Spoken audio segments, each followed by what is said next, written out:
Apa kita selalu mengapa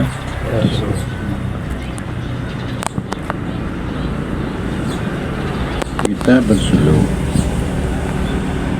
untuk melatih diri kita dan hati kita,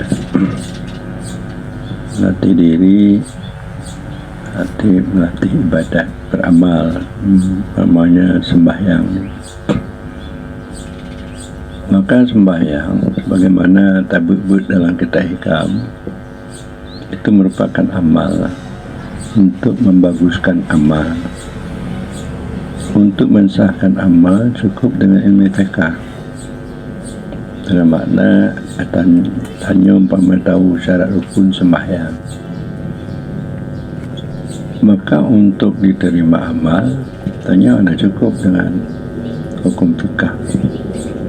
Dengan makna tanya tahu syarat rukun dalam melakukan salat, tapi tanya harus dapat menghilangkan penyakit amal. Penyakit amal yaitu riya, ujub, agar supaya amal kita terlakukan dengan khusyuk dan dalam beramal selalu teringat Allah. Maka dari itu perlu untuk mendapat khusyuk ikhlas, melatih hati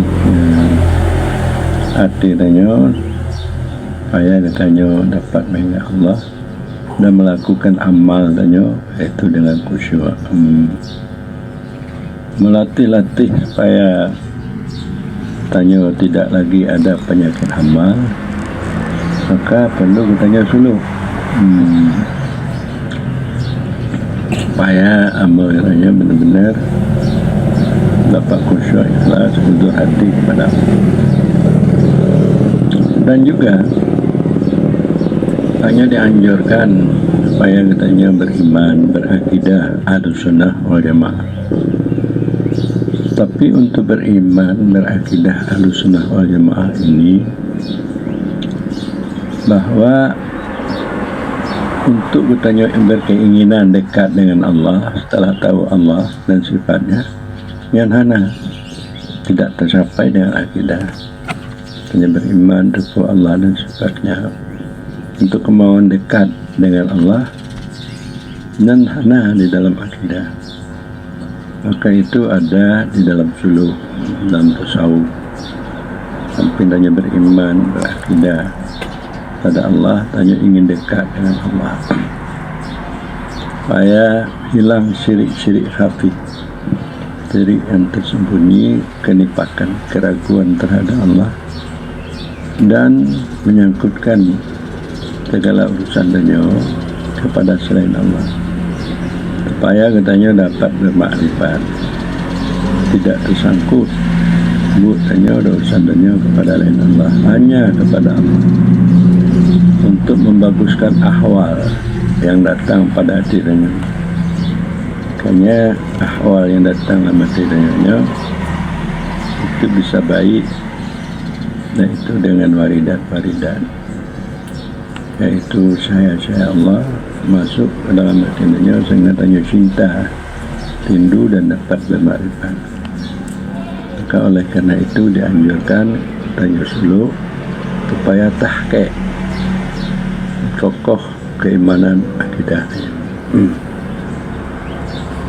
Jadi itu anjuran suluk dalam kaitan yaitu mengamalkan ihsan, tasawuf dan kesufian. Jadi bila mana akidah keimanannya kokoh dan kuat, tidak ada syirik dan tersembunyi dan juga kenipakan, tanya bisa bermakrifat, tanya merdeka dari alam, merdeka dari diri tanya.